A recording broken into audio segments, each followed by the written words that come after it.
Hello everyone, कैसे हैं आप? एकदम बढ़िया ना।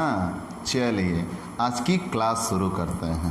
प्यारे बच्चों, हमने बिजनेस स्टैटिक्स के सबसे important lesson measure of central tendency के हर एक टॉपिक पढ़ा दिए थे, जो एग्ज़ाम में करीब 40% पेपर उसी से बनता है। दूसरी बात, मेजर ऑफ सेंट्रल टेंडेंसी इतना इम्पॉर्टेंट है कि आपको बोर्ड पे ये जो पीछे लेसन दिख रहा है, dispersion and skewness, measure of central tendency का हर एक रूल यहाँ आके लगेगा। तो मतलब कहने का ये सीधा और साफ है कि आपके लिए मैं ये अनाउंस करने चल रहा हूँ कि मेजर ऑफ सेंट्रल टेंडेंसी मैंने ख़त्म कर दिया है, लेकिन सिर्फ पढ़ाकर। ठीक बच्चों, मेजर ऑफ सेंट्रल टेंडेंसी बिना लगाए, बिना उसकी वैल्यू ज्ञात किए हम डिस्पर्सन एंड स्क्यूनेस में कुछ नहीं निकाल सकते। तो मतलब ये कि अभी भी मेजर ऑफ सेंट्रल टेंडेंसी होगा, आपको पढ़ना ही होगा। तो मेजर ऑफ सेंट्रल टेंडेंसी में समांतर माध्य, arithmetic mean, median, mode, quartile, decile, percentile और फिर उसके बाद ज्योमेट्रिक मीन, हार्मोनिक मीन, इतनी चीज़ें हमने पढ़ा दी थी। तो प्यारे बच्चों, ज्योमेट्रिक मीन और हार्मोनिक मीन को छोड़कर बाकी सारी चीज़ें इस पाठ में मिलेंगी। बाकी सारी चीज़ें मिलेंगी, मतलब mean, mode, median, decile, percentile, quartile, ये सारी चीज़ें यहाँ आपको मिलेंगी। ठीक, तो आप कतई मत समझिएगा कि नहीं मेजर ऑफ सेंट्रल टेंडेंसी समाप्त हो गया है। तो मैंने पहले ही कहा था बच्चों, मैं एक तरफ से आपको फॉर्मूले, उनके प्रैक्टिकल क्वेश्चन 1 बाय 1 सॉल्व कराता जाऊंगा और आप उनको सॉल्व करते चलिएगा और नोट्स बनाइएगा। हमारा टारगेट 90 प्लस 95 प्लस है। अगर हमारा टारगेट इतना बड़ा है तो जाहिर सी बात है हमें मेहनत भी ज़बरदस्त करनी होगी। ठीक बच्चों, तो चलिए शुरू करते हैं आज का अपना नया टॉपिक, अपकिरण एवं विषमता, डिस्पर्सन एंड स्क्यूनेस। तो प्यारे बच्चों, ये दो टॉपिक मिला के बनाया गया है, अपकिरण एवं विषमता। आपके समझने के लिए कुछ चीज़ें कहता हूँ। अगर आप डिस्पर्सन अकेले में देखते हो, ये दो पार्ट में मैं बांट दे रहा हूँ। अपकिरण पहले जान लीजिए, एक इंट्रोडक्शन हम दे देते हैं कि आपको इस लेसन में पढ़ना क्या क्या है, फिर हम एक तरफ से आते हैं। तो डिस्पर्शन एंड स्क्यूनेस, तो पहले आते हैं हम डिस्पर्शन।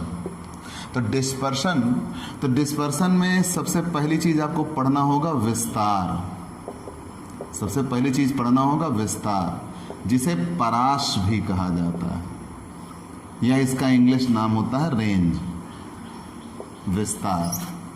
ठीक, सबसे पहली चीज आपने जाना क्या पढ़ना है आपको, विस्तार या परास, जिसे रेंज भी कहा जाता है। विस्तार या परास के बाद दूसरे नंबर पर आपको पढ़ना होगा अंतर चतुर्थक विस्तार। अंतर चतुर्थक विस्तार, inter quartile range, inter quartile range, inter quartile range. फिर आपको जानना होगा चतुर्थक विचलन। चतुर्थक विचलन, क्यूडी जिसे बोलते हैं, चतुर्थक विचलन, क्वार्टाइल डेविएशन, क्वार्टाइल डेविएशन, चतुर्थक विचलन। ठीक, आगे बढ़ते हैं। क्वार्टाइल डेविएशन के बाद विस्तार, परास या रेंज जिसे कहते हैं, अंतर चतुर्थक विस्तार, चतुर्थक विचलन, माध्य विचलन, मीन डेविएशन जिसे बोलते हैं, मीन डेविएशन। मीन डेविएशन 3 चीज़ों से निकाला जाता है, माध्य से माध्य विचलन, माध्यिका से माध्य विचलन और बहुलक से माध्य विचलन। फिर इसके बाद आपको पढ़ना होगा प्रमाप विचलन, और ये सबसे ज़्यादा इम्पॉर्टेंट होगा प्रमाप विचलन। शायद ही ऐसा कोई वर्ष हो जिस वर्ष ये ना पूछा जाए। अब प्यारे बच्चों आप ये नोटिस करिएगा कि पहले मीन आया, मतलब sorry measures of central tendency आया, तो मीजर्स ऑफ सेंट्रल टेंडेंसी पर डिपेंड होगा डिस्पर्सन एंड स्क्यूनेस, और डिस्पर्सन एंड स्क्यूनेस पर डिपेंड होगा कोरिलेशन। तो मतलब एक दूसरे से पाठ जुड़े हुए हैं। प्रमाप विचलन, प्रमाप विचलन को हम स्टैंडर्ड डेविएशन कहते हैं, स्टैंडर्ड डेविएशन कहते हैं। ठीक बच्चों, अब विषमता में हमें विषमता गुणांक पढ़ना होगा। विषमता में हमें क्या पढ़ना होगा? विषमता गुणांक, या विषमता और विषमता गुणांक दोनों पढ़ने होंगे। और इसमें विषमता गुणांक किसकी किसकी पढ़नी होगी? कार्ल पियर्सन की विषमता गुणांक, कार्ल पियर्सन की विषमता, और दूसरे नंबर पर हमें पढ़ना होगा बाउले की, बाउले की विषमता। ठीक बच्चों, कार्ल पियर्सन की विषमता, बाउले की विषमता। कहीं कहीं आपको कैली की विषमता दिखती है, लेकिन वो पढ़नी नहीं है और आपकी बुक में उसके प्रैक्टिकल क्वेश्चंस भी नहीं हैं। ठीक, तो मैंने लिख दिया टॉपिक, बाकी ये आपको पढ़ना नहीं है। तो ये इतनी चीज़ें आपको मिलेंगी, ये डिस्पर्शन में रहेगा और ये चीज़ें आपको स्क्यूनेस में मिलेंगी। हाँ, डिस्पर्सन में यहाँ एक चीज़ और आ जाती है, शतमक विस्तार। डिस्पर्सन में यहाँ एक चीज़ और आ जाती है, शतमक विस्तार। ये तो था हमारा इंट्रोडक्शन, इस पूरे लेसन में हमें पढ़ना क्या क्या है। तो प्यारे बच्चों, हर एक टॉपिक को आप एक लेसन मानिए, तो मतलब इसमें भी अप्रॉक्स, वेट ए मिनट,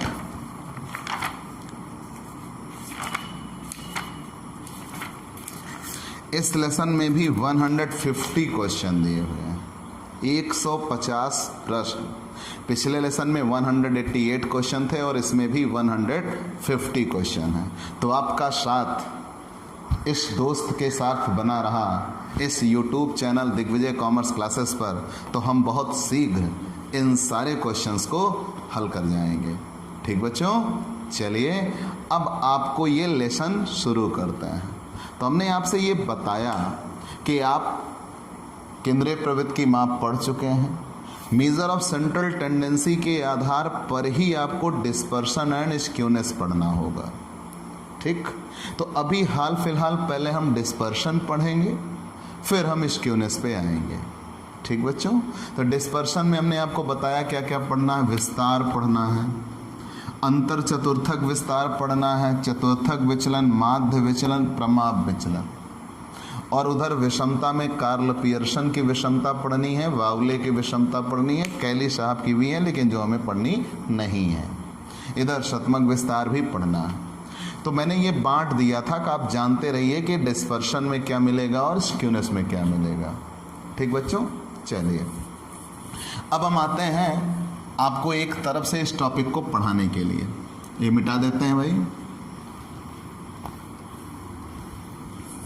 आप साथ साथ नोट्स बनाते रहिएगा, आपके लिए बेहतर होगा। ठीक प्यारे बच्चों, सबसे पहले तो सॉरी, आपको पीछे बोर्ड पे कुछ लाइटिंग जैसा दिख रहा होगा। उसका कारण यह है कि आज प्रकृति हम पे मेहरबान है, तो जाहिर सी बात है मौसम बाहर साफ नहीं है, जिसकी वजह से हमें आर्टिफिशियल लाइट का इस्तेमाल ज़्यादा करना पड़ रहा है। तो वो थोड़ा सा एरर है, आप एडजस्ट कर सकते हैं। चलिए हम लेसन की शुरुआत करते हैं। अपकिरण, अपकिरण कहते किसे हैं बच्चों? डिस्पर्शन। तो अगर आपसे कहीं कोई पूछ ले भाई, चूंकि ये दो टॉपिक में है, अपकिरण अलग है विषमता अलग है, तो पहले हम अपकिरण पढ़ा रहे हैं, डिस्पर्शन। अपकिरण का शाब्दिक अर्थ विखराव या फैलाव होता है, विखराव या फैलाव। तो ध्यान देना कैसे। अपकिरण का शाब्दिक अर्थ विखराव या फैलाव होता है, अर्थात किसी भी श्रेणी के विभिन्न पदमूल्य उसके माध्यम से कितनी दूरी पर स्थित हैं, इससे ये ज्ञात होता है। ध्यान देना, अपकिरण का शाब्दिक अर्थ विखराव या फैलाव होता है, अर्थात किसी भी श्रेणी के विभिन्न पदमूल्य उसके माध्यम से कितनी दूरी पर स्थित हैं, ये बताता है। और इसकी सहायता से हमें ये पता लगता है कि श्रेणी जो कि आवृत्त वितरण होगा, आवृत्त वितरण में विविधता है या समरूपता या एकता, आप ऐसा भी कह सकते हैं। तो ठीक, अगर आपसे कोई पूछ बैठे 2 नंबर में ये क्वेश्चन आता रहा है कि अपकिरण से क्या आशय है, तो आप जवाब क्या देंगे? अपकिरण का शाब्दिक अर्थ विखराव या फैलाव होता है। ठीक, मीनिंग ऑफ डिस्पर्शन, विखराव या फैलाव होता है।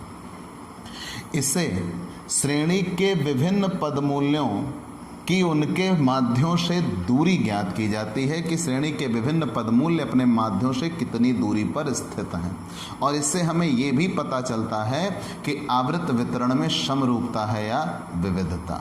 चलिए जान लिया।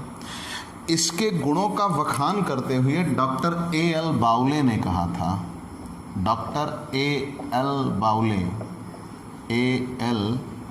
बाउले, ठीक, तो डॉक्टर ए.एल. बाउले ने कहा था अपकिरण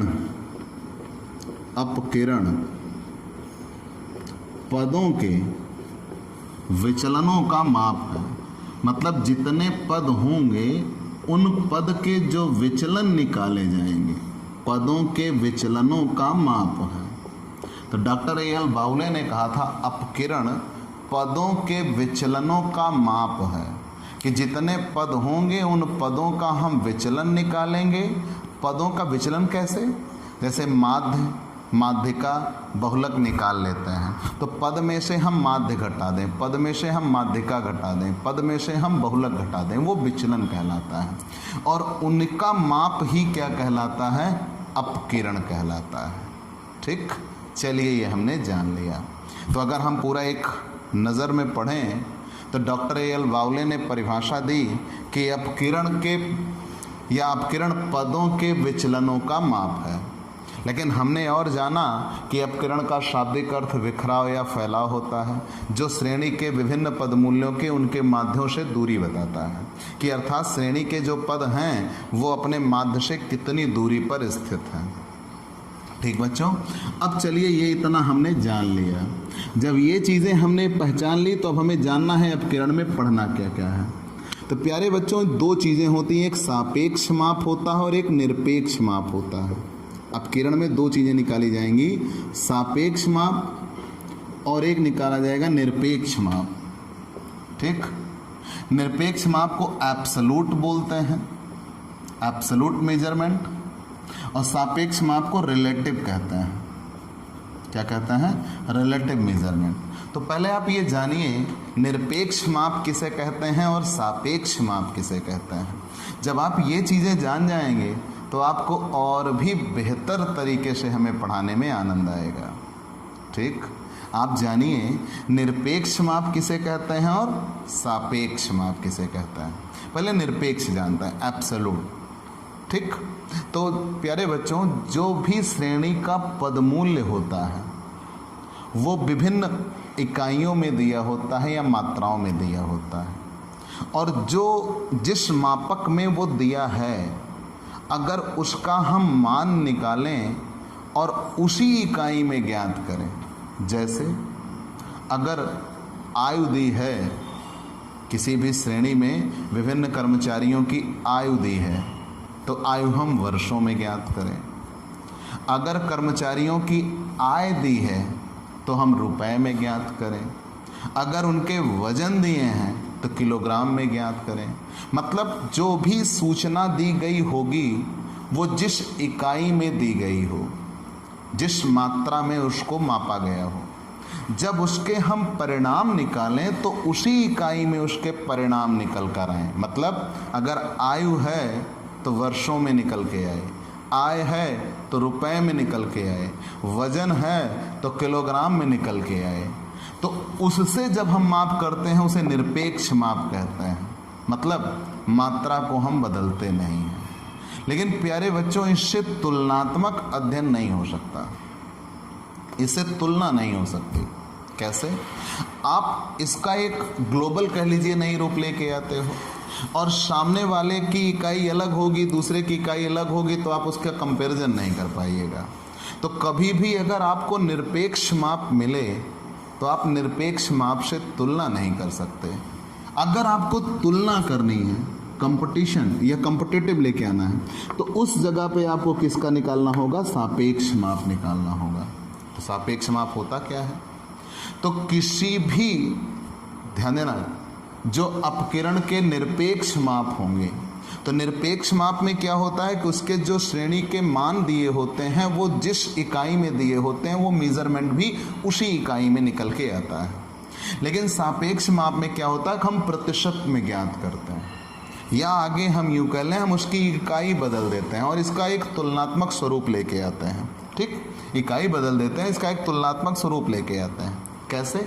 तो जो श्रेणी के विभिन्न पदों के माप निकल के आएंगे या निरपेक्ष माप निकल के आएंगे, उसमें उस श्रेणी के माध्य से हम भाग दे रहे होंगे, उस श्रेणी के माध्य से हम भाग दे रहे होंगे, तब उसे ही क्या कहा जाता है? सापेक्ष माप कहा जाता है। और जब सापेक्ष माप निकल के आ जाता है तो उसकी वो इकाई हट जाती है, प्रतिशत हट जाता है, प्रतिशत लग जाता है। और इसे अपकिरण का विचलन गुणांक भी कहा जाता है। सापेक्ष माप को क्या कहा जाता है? अपकिरण के मापांक या अपकिरण गुणांक कहते हैं, ऐसा कह लो ज़्यादा बेहतर होगा। इसे अपकिरण गुणांक कहते हैं, कोएफिशिएंट ऑफ डिस्पर्शन, अपकिरण गुणांक कहते हैं। ठीक बच्चों, तो अगर आपसे पूछा जाए कि अपकिरण में मेजरमेंट कैसे होगा तो आप बताइएगा दो तरीके से, एक निरपेक्ष माप होता है और एक सापेक्ष माप होता है। निरपेक्ष माप किसे कहते हैं? जब कभी जो प्रश्न दिया हो या जो श्रेणी के पदमूल्य दिए हों वो जिस इकाई में दिए हों उसके माप जब हम ज्ञात करें तो वो माप भी उसी इकाई में ज्ञात किया जाए। जैसे मैंने बता दिया, छात्रों की आयु का अगर आप निकाल रहे हो तो वर्षों में निकालिए, कर्मचारियों की आय का निकाल रहे हो तो आप रुपए में ज्ञात करिए, वजन की आप बात कर रहे हो तो किलोग्राम में बात करिए, लंबाई आदि की बात कर रहे हो तो मीटर आदि में करिए या किलोमीटर में करिए। तो वो चीज़ें जब निकल के आई तो जिस मात्रा में प्रश्न दिया था जिस इकाई में, उसी इकाई में आप उसका सोल्यूशन भी निकाल रहे होंगे, वो निरपेक्ष माप होता है। लेकिन निरपेक्ष माप से तुलनात्मक अध्ययन नहीं किया जा सकता। अगर तुलनात्मक अध्ययन करना है तो हम उसे सापेक्ष माप में बदलेंगे। और सापेक्ष माप में बदलने के लिए हमें करना क्या होगा? सबसे पहले श्रेणी का जो निरपेक्ष माप होगा उसमें हम उसके माध्य से भाग कर रहे होंगे तो वो एक प्रतिशत में रिजल्ट निकल के आता है और वो उसकी मात्रा समाप्त हो जाती है, अर्थात उसका हम एक तुलनात्मक स्वरूप देखते हैं। ठीक बच्चों, और आपसे ये भी कहा कि जब कभी हम सापेक्ष माप हल कर रहे होंगे तो सापेक्ष माप को ही क्या कहा जाता है? अपकिरण गुणांक कहा जाता है। चलिए, इतना हमने जान लिया। जब इतना हमने जान लिया है तो अब हम इसमें जान जाते हैं कि सापेक्ष माप और निरपेक्ष माप में होता क्या क्या है। ठीक बच्चों, सापेक्ष माप और निरपेक्ष माप में होता क्या क्या है।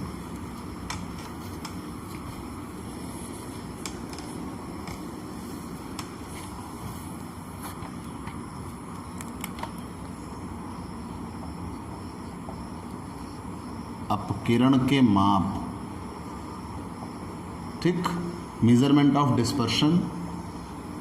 अब यहाँ मैंने दो तोड़ दिया, एक तरफ निरपेक्ष एब्सोल्यूट जिसे बोलते हैं और एक तरफ सापेक्ष रिलेटिव जिसे बोलते हैं।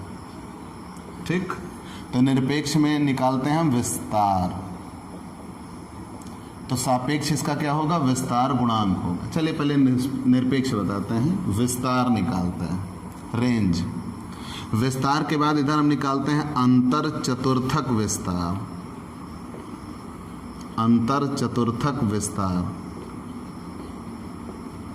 ठीक, चतुर्थक विचलन निकालते हैं, चतुर्थक विचलन, चतुर्थक विचलन, माध्य विचलन और प्रमाप विचलन निकालते हैं। ठीक बच्चों, ये सब निरपेक्ष माप होंगे, मतलब जिस मात्रा या इकाई में प्रश्न दिया होगा उसी मात्रा या इकाई में परिणाम भी निकल के आएगा, लेकिन इनसे तुलनात्मक अध्ययन नहीं किया जा सकता। तो इनका जब सापेक्ष माप निकालेंगे तो विस्तार गुणांक होगा, कोएफिशिएंट ऑफ रेंज। क्या होगा? कोएफिशिएंट ऑफ रेंज, ऐसे लिखा जाएगा, कोएफिशिएंट ऑफ रेंज। ठीक, विस्तार गुणांक। विस्तार गुणांक बाद इसे अंतर चतुर्थक विस्तार कहा जाएगा। तो अंतर चतुर्थक विस्तार का इसे भी विचलन गुणांक या अंतर चतुर्थक विस्तार गुणांक कहते हैं। अंतर चतुर्थक विस्तार गुणांक।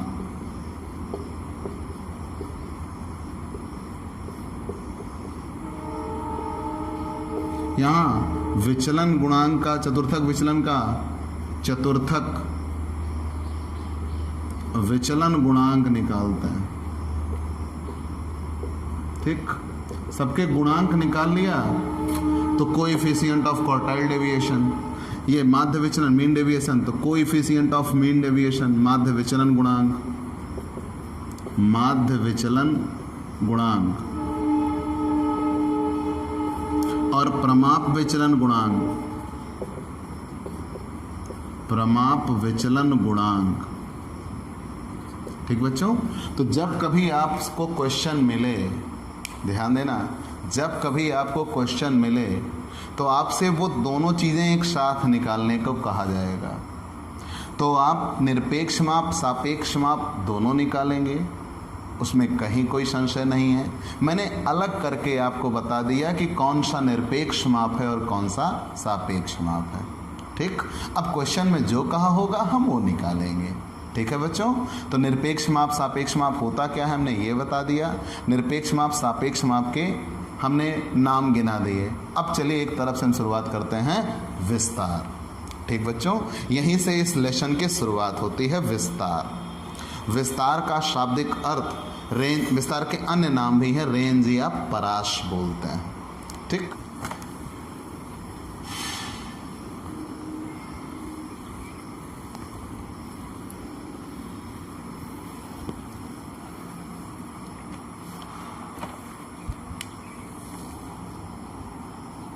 विस्तार, रेंज। ठीक बच्चों, ये बहुत ही ज़्यादा इस्तेमाल होने वाला शब्द है, ध्यान देना, और बहुत ही इम्पोर्टेंट है और शायद इस बिजनेस स्टैटिक्स में सबसे सरल है। ठीक बच्चों, चलिए देखते हैं। प्यारे बच्चों, पहले ये जानिए विस्तार कहते किसे हैं। तो विस्तार के कुछ और नाम भी हैं। इंग्लिश होती है रेंज, इसे परास भी कहा जाता है। विस्तार को और नामों से जाना जाता है, रेंज या परास। चलिए हमने जान लिया। लेकिन अगर आपसे और कहा जाए जानने के लिए या और निकालने के लिए कहा जाए तो आप क्या बताइएगा? तो विस्तार का शाब्दिक अर्थ अपकिरण के लिए प्रयोग किया जाता है। मतलब अगर कॉमन वर्ड में हम कहें तो कॉमन वर्ड में जो अपकिरण का अभिप्राय था वही विस्तार का अभिप्राय होता है। मतलब दोनों एक दूसरे के लिए पूरक की भूमिका निभा रहे होते हैं। लेकिन अगर हम विस्तार आपको समझाना चाहें तो आप इसकी गणना क्रिया से इसे समझ सकते हैं। पहली चीज़ तो विस्तार अपकिरण का सबसे सरल माप है और सबसे ज़्यादा प्रयोग होने वाला माप है। अपकिरण कहते किसे हैं? विस्तार कहते किसे हैं? तो किसी भी श्रेणी के जो पद मूल्य दिए होंगे, कई सारे पद मूल्य दिए होंगे, उनमें से सबसे बड़े पद मूल्य में से सबसे छोटे पद मूल्य का अंतर ही विस्तार कहलाता है। ध्यान देना बच्चों, हमने क्या कहा?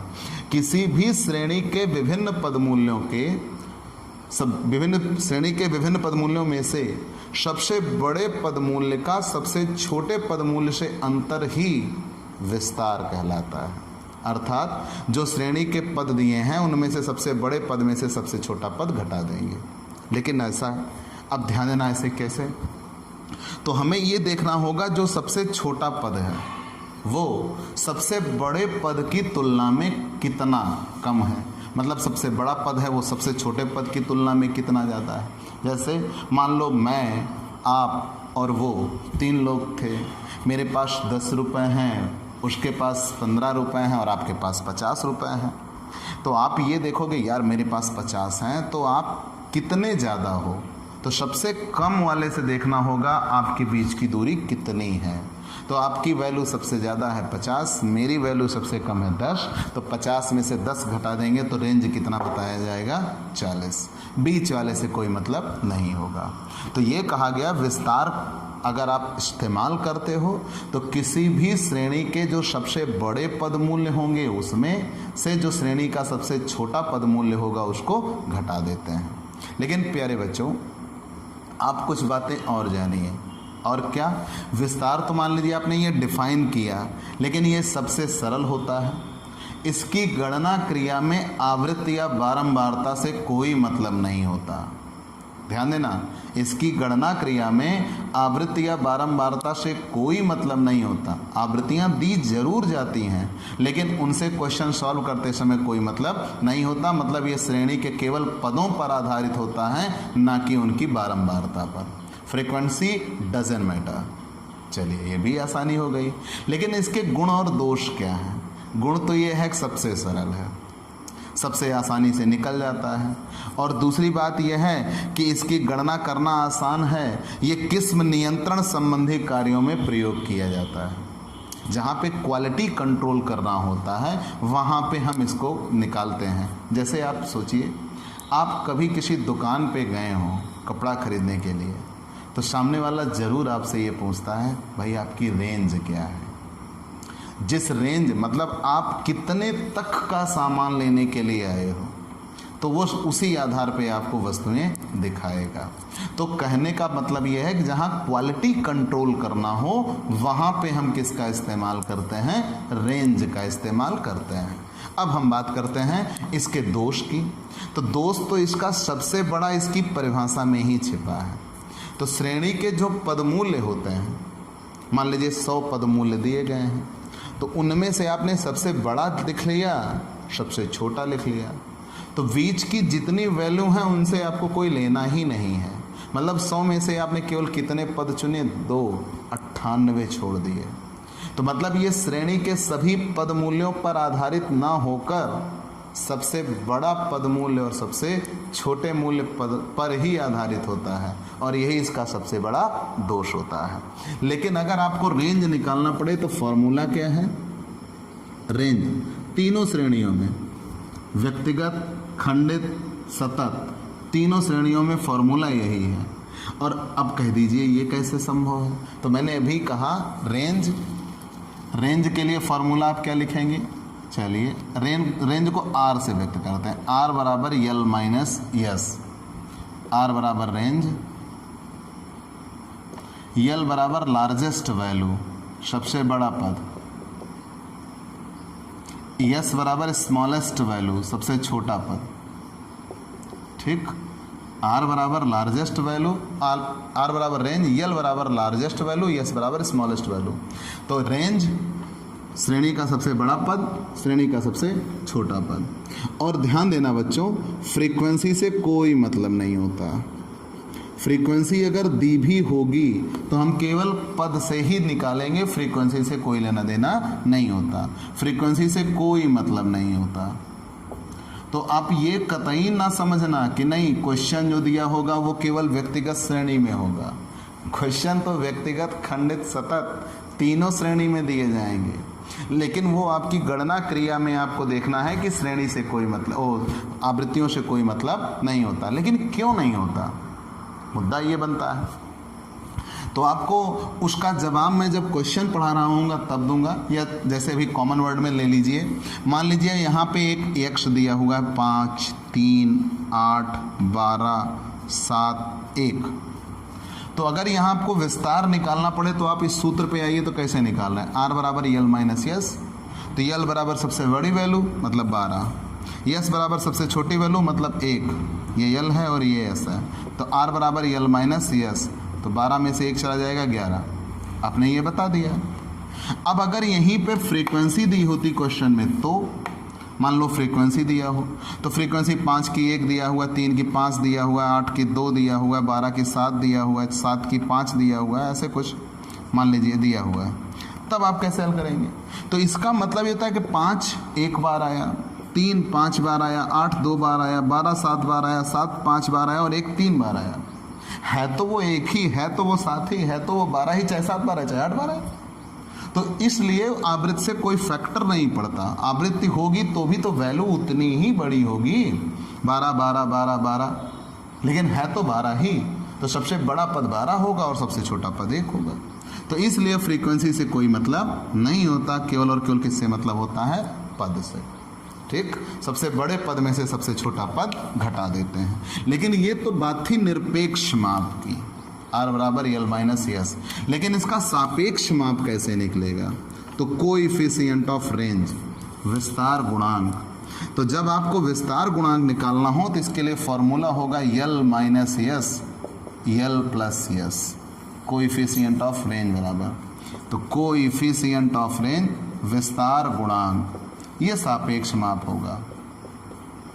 प्यारे बच्चों, होगा बहुत ही आसान और 10 नंबर में आता है। तो आप तो प्रे करिएगा कि रेंज जरूर एग्जाम में मिले। अगर ये मिला तो कहा ना वो एकदम फुल टॉस वाली सिचुएशन कि एकदम अच्छी गेंद आई बस हिट किया, तो मतलब ये अच्छे स्कोर करने वाले काम है। ठीक बच्चों, तो coefficient of range L minus S L plus S. जब कभी आपको गुणांक निकालना पड़े तो ऊपर जो चिन्ह होगा वही नीचे बदल के आएगा। ऊपर माइनस है तो नीचे प्लस होगा, ऊपर प्लस है तो नीचे माइनस होगा, लेकिन बेसिकली ऊपर माइनस होता है और नीचे क्या होगा? प्लस होगा। तो कोएफिशिएंट ऑफ रेंज, तो रेंज का जो फॉर्मूला था L माइनस एस, यही अपान हो जाएगा L प्लस एस। ठीक बच्चों, चलिए अब हम प्रैक्टिकल क्वेश्चन पे आते हैं। ठीक, लेकिन अब इसके अगर और हम दोष जान लें, विस्तार क्या होता है? श्रेणी के सारे पदों पर आधारित नहीं होता, केवल कितने पद पर आधारित होता है? 2। इसके जो माप होते हैं वो अस्थिर होते हैं, अस्थिर होते हैं। अस्थिर कैसे? बहुत ज़्यादा अप्स एंड डाउन्स हो सकता है। भाई कोई एक अगर 1 लाख लेके बैठा है और सामने वाला 1 है सबसे छोटा, तो 1 लाख में से 1 घटा देंगे, बाकी अन्य से तो कोई मतलब ही नहीं है। और इसमें श्रेणी की बनावट का पता भी नहीं चलता और इसका माप भी क्या होता है? अनिश्चित होता है। ठीक बच्चों, चलिए हमने रेंज पढ़ा दिया, रेंज के गुण दोष बता दिए। अब हम आते हैं इनके प्रैक्टिकल क्वेश्चंस पर। क्वेश्चन नंबर 1,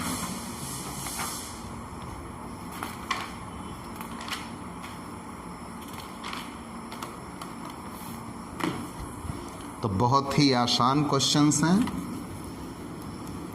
आज की क्लास तो आपके लिए एकदम बढ़िया बिंदास रहेगी। तो चलिए बच्चों, क्वेश्चन नंबर 1। तो क्वेश्चन नंबर 1 दिया है 10 परिवारों की मासिक आय रुपए में दिया गया है। विस्तार गुणांक ज्ञात करिए। सीरियल नंबर, चलिए जो दिया हम लिखते हैं। 10 परिवारों की दिया तो 1 2 3 4 5 6 7 8 9 10। इनकम को हम x दिखा देते हैं। 140 360 265, 140 360 265। फिर आगे क्या दिया हुआ है? 70 180 615, 70 180 615, 285 110, 285 110, 850 310, 850 310। अब इतना दिया हुआ है। तो प्यारे बच्चों, हम तो शुरू में ही आपको बता चुके हैं सीरियल नंबर से कोई मतलब नहीं होता।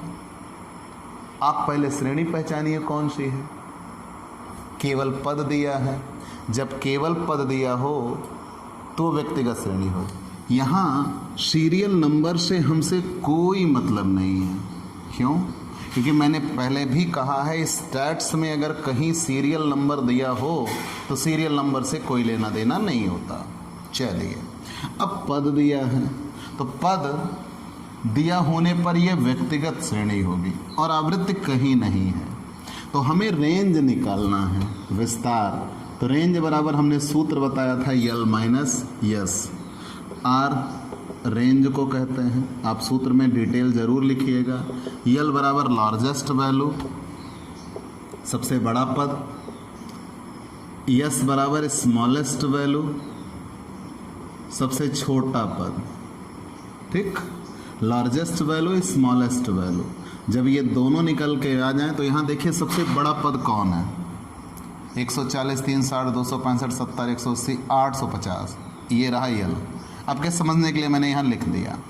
और सबसे छोटा पद कौन है? 70, ये रहा यश। फॉर्मूले में रख दीजिए R बराबर यल माइनस यस। तो यल बराबर सबसे बड़ा पद मतलब 850, यस बराबर सबसे छोटा पद मतलब 70, 780। Solve answer.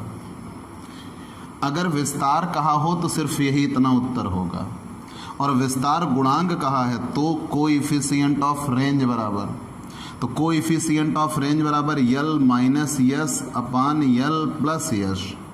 तो यल माइनस यस मतलब 850 माइनस 70, यल प्लस यस मतलब 850 प्लस 70, तो 780 डिवाइडेड बाई 920 बराबर आएगा 0.84।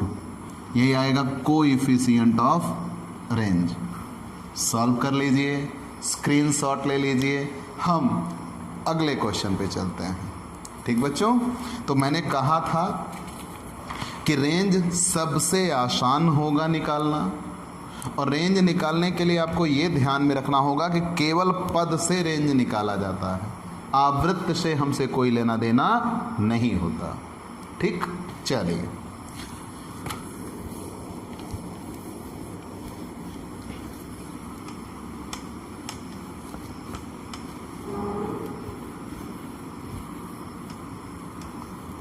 दूसरा क्वेश्चन दिया है, किसी व्यावसायिक फर्म का शुद्ध लाभ 1000 रुपये में दिया है। क्वेश्चन नंबर 2, किसी व्यावसायिक फर्म का शुद्ध लाभ 1000 रुपये में दिया है। यहाँ लिखा है वर्ष, ईयर। वर्ष दिया हुआ है 1974, 1975, 1976, 1977, 1978, 1979, 1980। ठीक, तो 1974 में लाभ दिया हुआ है, प्रॉफिट। प्रॉफिट कितना दिया हुआ है? 18, फिर 15, 20, 11, 32, 13, 10, 32, 13, 10। तो प्यारे बच्चों, वर्ष से तो हमसे कोई लेना देना नहीं, हमें ये प्रॉफिट चाहिए, यही यक्ष है। अब ये श्रेणी कौन सी है? व्यक्तिगत श्रेणी। अब अगर ये व्यक्तिगत श्रेणी है तो R बराबर फॉर्मूला क्या होगा? यल माइनस यस। यल बराबर सबसे बड़ा पद, लार्जेस्ट वैल्यू, और यस बराबर सबसे छोटा पद, सबसे छोटा पद। ठीक, सबसे छोटा पद। यल बराबर सबसे बड़ा पद, यस बराबर सबसे छोटा पद। तो यहाँ देखिए सबसे बड़ा पद कौन दिख रहा? 32 यल। सबसे छोटा पद कौन दिख रहा? 10 यस। तो 32 माइनस 10 बराबर 22। ठीक, एक आंसर आ चुका है। अगर हमें कोएफिशिएंट ऑफ रेंज निकालना है तो कोएफिशिएंट ऑफ रेंज बराबर L minus S, L plus yes.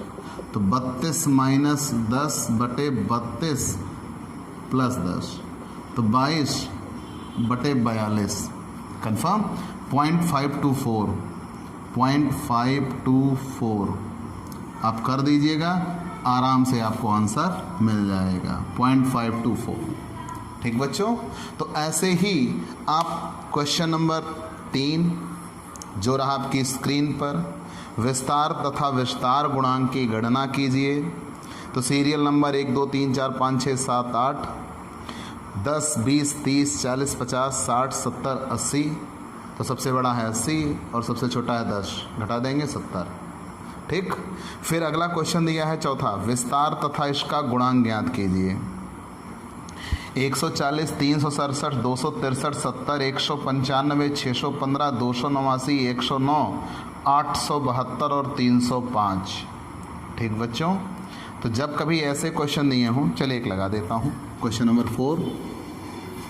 भाई अभी तक तो आपको 2 लाइन में क्वेश्चन मिल रहे थे, 1 लाइन में मिला है। ठीक बच्चों, क्वेश्चन नंबर 4, विस्तार तथा इसका गुणांक ज्ञात कीजिए। तो क्वेश्चन नंबर 4 दिया हुआ है 140, डायरेक्ट लिखा हुआ था 140, 367, 263, 70, 195, 615, 289, 119, 289, 119, 872 और 305। प्यारे बच्चों, तो यहाँ हम देखते हैं भाई हमें विस्तार निकालना है, तो पहले श्रेणी देखिए कौन सी है, व्यक्तिगत श्रेणी है। तो व्यक्तिगत श्रेणी में केवल और केवल पद दिए होते हैं। तो R बराबर फॉर्मूला होता है L माइनस यस। L बराबर सबसे बड़ा पद, सबसे बड़ा पद, और यस बराबर सबसे छोटा पद, यस बराबर सबसे छोटा पद। ठीक, तो यहाँ देखिए सबसे बड़ा पद कौन है, 872। सबसे छोटा पद कौन है, 70। फॉर्मूले पे रख दीजिए, 872 माइनस 70, 802। ठीक, अगर गुणांक निकालना है तो कोएफिशिएंट ऑफ रेंज बराबर L minus yes, L plus S. तो 872 माइनस 70, 872 प्लस 70, तो ये हो जाएगा 802, 942। कट कर देंगे 0.85। ठीक, आंसर। तो मतलब ये सीधा और साफ कि केवल और केवल पद होंगे और पद से ही ये निकाला जाएगा। सबसे बड़े पद में से सबसे छोटा पद घटा देते हैं, आसानी से आंसर आ जाएगा। ठीक, चलिए बच्चों, क्वेश्चन नंबर 5, 6, 7 ये आपकी स्क्रीन पे लगा हुआ है। आप स्क्रीनशॉट ले लीजिए और स्क्रीनशॉट लेके आप ये सारे क्वेश्चन सॉल्व कर दीजिएगा। ठीक, क्वेश्चन नंबर 1, 2 मैंने बता दिया, 3 आपके लिए छोड़ दिया, 4 बता दिया, 5, 6, 7। अब ध्यान देना, विस्तार को और भी नाम है, विस्तार, प्रसार, प्रसरण, ऐसे भी प्रसरण का माप दीजिए। तो प्रसरण लिखा हुआ है, लेकिन इंग्लिश आप तुरंत पढ़ लीजिएगा, रेंज। बाकी आगे प्रसरण तो दूसरी चीज़ मिलेगी। तो ये सारे क्वेश्चन आपको आसानी से समझ में आ जाएंगे क्वेश्चन नंबर 6 तक। अब हम आते हैं क्वेश्चन नंबर 7। ठीक, चलिए खंडित श्रेणी में हल करते हैं। व्यक्तिगत श्रेणी और खंडित श्रेणी, आज ये 2 श्रेणियां हल कर देनी है। ठीक बच्चों, फिर सतत श्रेणी हम नेक्स्ट डे बताएंगे, क्योंकि आज हमने थ्योरी भी पढ़ाया है आपके लिए, तो वो थ्योरी का आपको नोट्स बनाना है, तो इसलिए हम आज थोड़ा कम सवाल लगाएंगे। ठीक बच्चों, तो क्वेश्चन नंबर 7। तो 7 पे देखिए क्या लिखा है, निम्न आंकड़ों से विस्तार गुणांक ज्ञात कीजिए। आकार x और आवृत्ति f, निम्न आंकड़ों से विस्तार गुणांक ज्ञात कीजिए। 6, 5, 8, 10, 12, 17।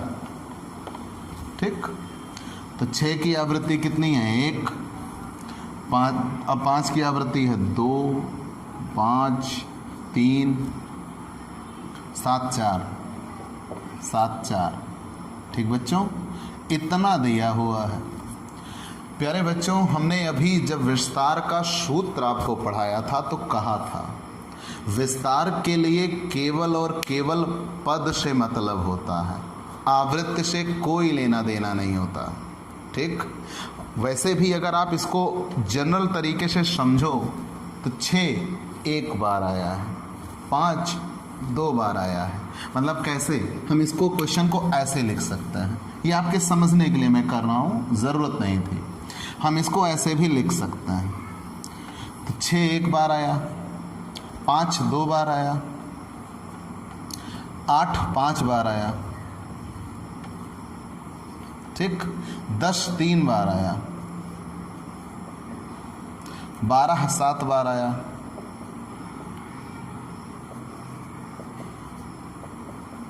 17 4 बार आया। यही हकीकत है इसकी। अब प्यारे बच्चों यहाँ देखिए, मान लो ये क्वेश्चन आप भूल जाइए, तो यहाँ देखिए आप फॉर्मूला लगाते हैं R बराबर यल माइनस यस। तो यल बराबर होता है सबसे बड़ा पद। तो यहाँ देखिए सबसे बड़ा पद कौन दिख रहा है? 17, और 17 4 बार आए तो इससे हमसे क्या मतलब, है तो 17 ही। और सबसे छोटा पद कौन दिख रहा है? 5। 17 माइनस 5 आंसर 12। लेकिन प्यारे बच्चों अगर यहीं से हम इधर से देखते तो आवृत्त से हमसे कोई मतलब नहीं, आवृत्त से हमसे कोई मतलब नहीं। सबसे बड़ा पद कौन है? 17। सबसे छोटा पद कौन है? 5। आंसर वही। तो कहने का मतलब ये है कि चूंकि आवृत्तियां कुछ और नहीं होती, केवल उसी पद की वो फ्रीक्वेंसी होती है कि ये पद उतनी बार आया है, तो पद थोड़े बढ़ घट रहे हैं। तो रेंज तो तब प्रभावित होता है जब पद बढ़ें और घटें। जब पद बढ़ें और घटे नहीं हो रहे हैं तो रेंज कहीं अफेक्टेड नहीं होगा। तो इसलिए आवृत्त से कोई मतलब नहीं होता। ये तो मैंने काट दिया, आप नहीं काटिएगा। तो हम सॉल्व कैसे करेंगे? ये तो मैंने इसे लिख दिया था, मान लीजिए ये आपके समझने के लिए बताया। इस क्वेश्चन को सॉल्व करने का सही तरीका क्या है? ये रहा x, ये रहा हाफ। तो आप निकालेंगे रेंज बराबर यल माइनस यस, आर बराबर लिखेंगे रेंज, यल बराबर आप सबसे बड़ा पद लार्जेस्ट वैल्यू, सबसे बड़ा पद, यस बराबर सबसे छोटा पद। ठीक, अब यहाँ सबसे बड़ा पद है 17 और सबसे छोटा पद है 5, तो आर बराबर आ गया 12। ठीक, अब अगर गुणांक निकालना है तो कोएफिशिएंट ऑफ रेंज बराबर L minus S L plus S. तो यल माइनस यस मतलब 17 माइनस 5, यल प्लस यस मतलब 17 प्लस 5 मतलब 12/22। तो पेपर में कैलकुलेटर अलाउड है, आप इसे काट दीजिएगा 0.545। ठीक, आंसर। आगे बढ़ जाते हैं। अब ऐसे ही क्वेश्चन 8, 9, 10, 11 मतलब सॉरी नहीं 7 के बाद 8, 9 तक है। 10वें से सतत श्रेणी आ गई है। ठीक बच्चों, 10वें नंबर क्वेश्चन से सतत श्रेणी आ गई है। तो कहिए तो हम सतत श्रेणी आज ही बता देते हैं। चलिए बता देते हैं एक क्वेश्चन, केवल एक क्वेश्चन। ठीक, फिर अगले क्वेश्चन पे हम आपको उस दिन से बताएंगे।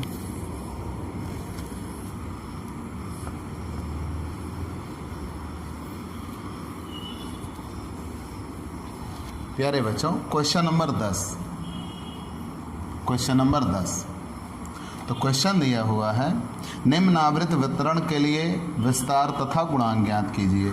साइज तो क्लास इंटरवल में दिया है 0 से 10, 10 से 20, 20 से 30, 30 से 40, 40 से 50। ठीक, आवृत्ति फ्रीक्वेंसी, आवृत्ति दी गई है 2, 5, 10, 2, 5, 10, 7 और 4। ठीक बच्चों, अब ये क्वेश्चन है। तो मैंने अभी आपसे कहा कि जब कभी हम विस्तार निकाल रहे हों तो हमें केवल पद से मतलब होता है, आवृत्ति से कोई मतलब नहीं होता। तो ये क्लास इंटरवल बनाते समय हमने आपको क्या बताया था कि ये कहा था कि इसमें सबसे छोटा पद 0 होगा, सबसे बड़ा पद 10 से कम होगा। मतलब ये 0 से ज़्यादा और 10 से कम, ये 20 से ज़्यादा 30 से कम, 10 से ज़्यादा 20 से कम, 30 से ज़्यादा 40 से कम, 40 से ज़्यादा 50 से कम। तो अगर हम पूरे को देखें तो इसका निष्कर्ष ये निकल आ रहा है कि सबसे छोटा पद 0 है और सबसे बड़ा पद कौन है? 50 है। तो यहाँ पे यही सबसे पहली L1 लेते हैं वो यस हो जाता है, और सबसे आखिरी L2 लेते हैं वो यल हो जाता है। तो R बराबर सूत्र हो जाता है यल माइनस यस। तो यल बराबर हो गया 50 और यस बराबर हो गया 0, मतलब 50। सॉल्व। और कोएफिशिएंट ऑफ रेंज हो तब L minus S L plus yes.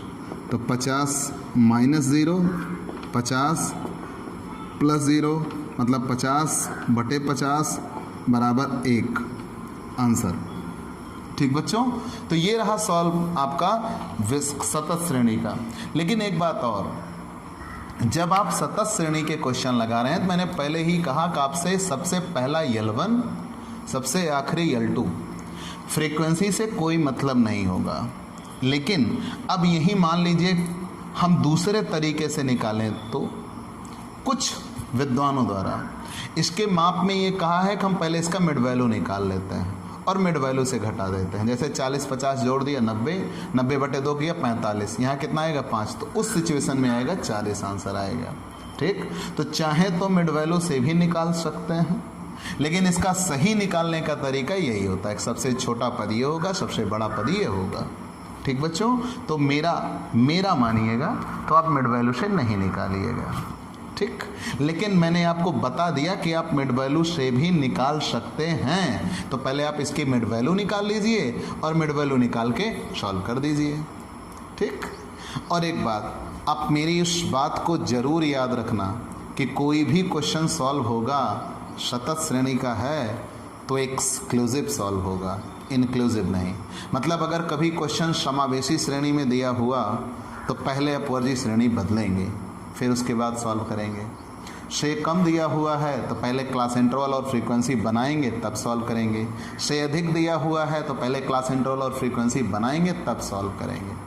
ठीक, हाँ, कभी अगर क्वेश्चन में केवल मिड वैल्यू दिया है तो आप चाहें तो क्लास इंटरवल बना के सॉल्व करिए और चाहिए तो उसे मिड वैल्यू से हल कर दीजिए। वो दोनों तरीके आपके पास होंगे और मैं उस जगह पे कहूँगा कि आप दोनों ही तरीकों से सॉल्व करिएगा। तो इन सब बातों के जवाब तो आपको अगले क्लास में मिल जाएंगे। हालांकि आप चाहें तो मैंने इतना बता दिया है कि आप लगा सकते हैं 16 क्वेश्चन तक। ठीक बच्चों, तो चलिए आपसे हम आज की ये क्लास यहीं पे रोकते हैं। कल पुनः नए टॉपिक के साथ कुछ इसके क्वेश्चन और कुछ नए टॉपिक के साथ फिर हाजिर होंगे। तो आपका ये दोस्त आज आपसे विदा लेता है, कल फिर मिलेंगे। आप दिग्विजय कॉमर्स क्लासेस नामक इस यूट्यूब चैनल पर बने रहिए, खूब ज़्यादा इसे सब्सक्राइब करिए, शेयर करिए और अगर आप नए आए हैं हमारे चैनल पर तो प्लीज़ सब्सक्राइब करके तुरंत बेल आइकॉन ज़रूर दबाइए। ठीक, चलते हैं। और हाँ, दोस्तों को ज़रूर बताइए कि ऑफलाइन से बेहतर पढ़ाई ऑनलाइन पर हो सकती है दिग्विजय कॉमर्स क्लासेस पर। ठीक, मिलते हैं दोस्तों।